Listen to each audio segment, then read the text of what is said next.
we do all of these things. And then once you've passed your interview, then you are invited to become a CDRE.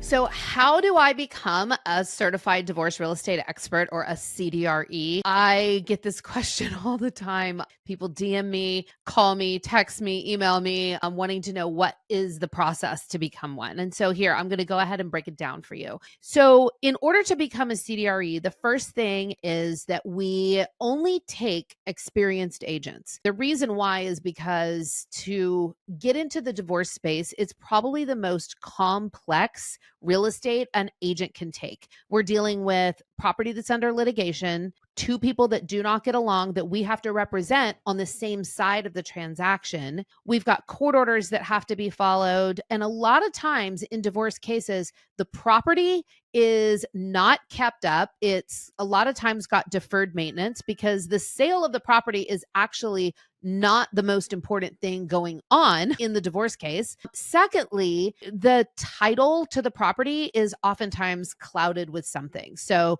we often see, mortgage payments haven't been made. There could be liens or judgment and, IRS liens. There could be bankruptcy. So a lot of moving parts and pieces to these transactions that a new agent is just not yet prepared to do. So we require that an agent has at least completed 45 transactions and 3 years of experience. So that's just bare minimum to even get an appointment. And once someone has gotten an appointment, they go through basically a screening interview. Then they are set up with a more intense interview, which is done by one of our CDRE admissions counselors, and it's done via Zoom. So we also require your resume, proof of production, letters of recommendation, and an essay prior to your interview being conducted. So we do all of these things. And then once you've passed your interview, then you are invited to become a CDRE. We run classes every single month. So then once you've passed your interview and all of our application process, then you're admitted into our program. And we have classes that start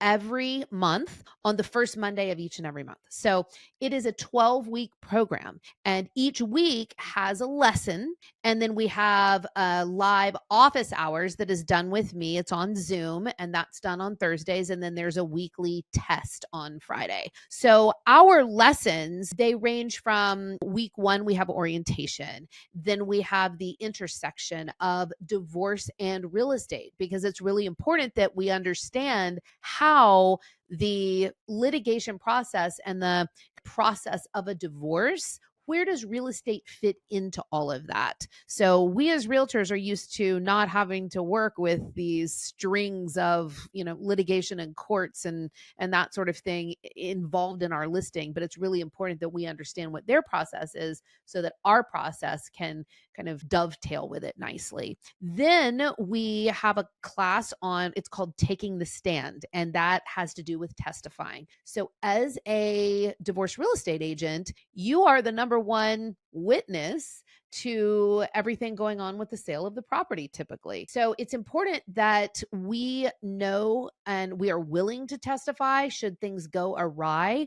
The court may need to hear from us. They may need to know what steps we have taken to get something done, or what did we see and what are our recommendations for the court. So we have a whole section on testifying. We then have a code of ethics that is above and beyond the NAR code of ethics. And so we have a whole section on our ethics as well as on attorney ethics, because lawyers also have their ethics. Sometimes our ethics and don't necessarily align, and we need to understand what theirs are so that we don't step on attorney toes. Then we have a lesson on bias and neutrality. Those are kind of two separate things, but understanding that we are neutrals. So we have to ensure that we show up as neutrals, we behave as neutrals, our communication, all of that is done in a neutral capacity. But sometimes what can get in the way is our biases. So we can sometimes have a bias against certain type of person or a certain type of personality or those sorts of things.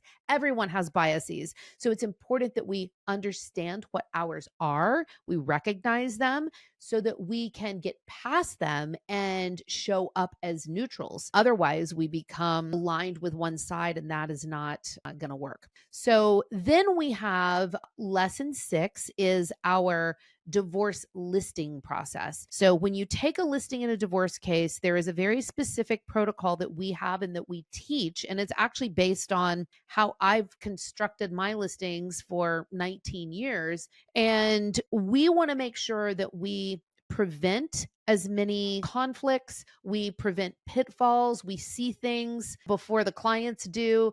And when we do get into conflict and issues, that we mitigate those. So it's really important that we don't just kind of take a regular listing process and apply it to a situation like this. We are one step ahead of our clients, and we also ensure that we are neutral. Then we have a section on divorce finance. So getting a loan, whether someone is trying to do a buyout in a divorce or whether someone is trying to buy a house after the sale or even sometime in the future, there are very specific underwriting guidelines as to obtaining a mortgage incident to divorce. So it's important that as we realtors are working with clients who are getting a divorce and who are going to be obtaining a loan, we understand some of those guidelines. We are certainly not divorce mortgage professionals, but we need to make sure that we are proficient so that when we do work with clients who are obtaining a mortgage, that we can advise them and kind of direct them into the right path appropriately.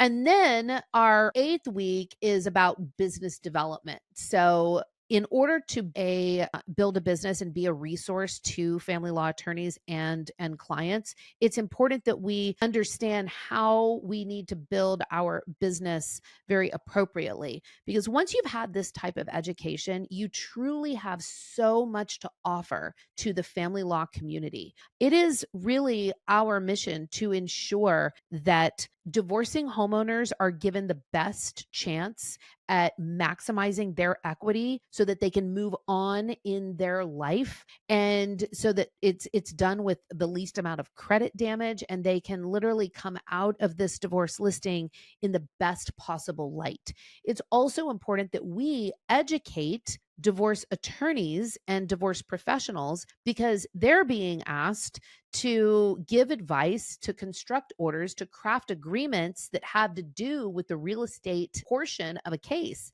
And most of the time, attorneys or judges are just not familiar with all of the nuances and regulations and guidelines and best practices with regards to real estate. So it's important that we educate them so that they can be better practitioners. And last but not least, the better job we do, we are going to mitigate the conflict, which has a great impact on the judicial economy. So what's the judicial economy?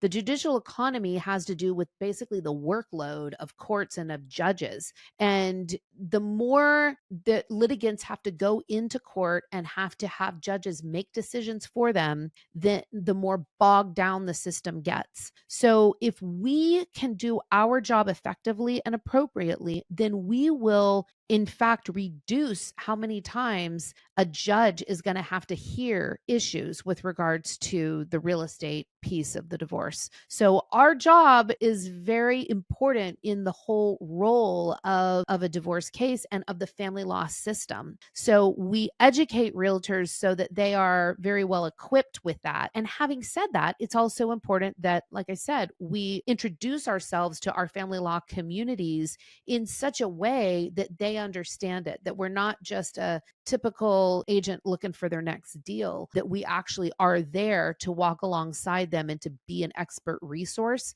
to handle this piece of the case. We see ourselves as divorce professionals just in the real estate aspect of the case. So we then teach a step-by-step business development program. So that's the last 4 weeks. Remember, I said it was a 12-week program. So I've just walked you through the first 8, and then the last 4 have to do with, how to build your database, how to introduce yourself to attorneys appropriately, and how how to maintain, the follow-up so that you are constantly providing value to family law attorneys, because there is an immense amount of information that we have at hand.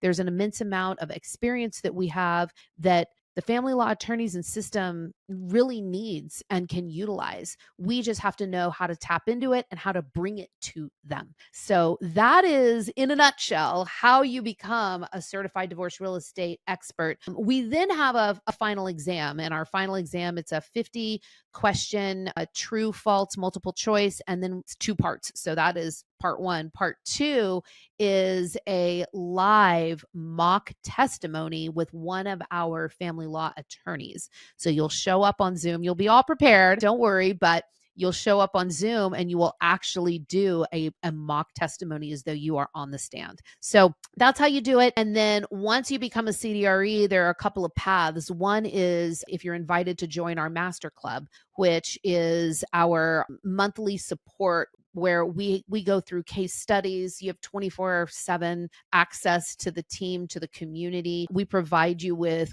consistent education each and every week. We have some sort of a meeting and a Zoom where we're pouring education back into you, whether it's case studies or masterminds, any special speakers that we have. You will also be given information on how to invite your attorneys to our Raising the Bar, which is our monthly CLE that we put on for family law attorneys throughout the country. So our master club is really the community that you want to be in if you are getting into this space. That's where you want to be. And it's not for everyone. So that certainly is understandable.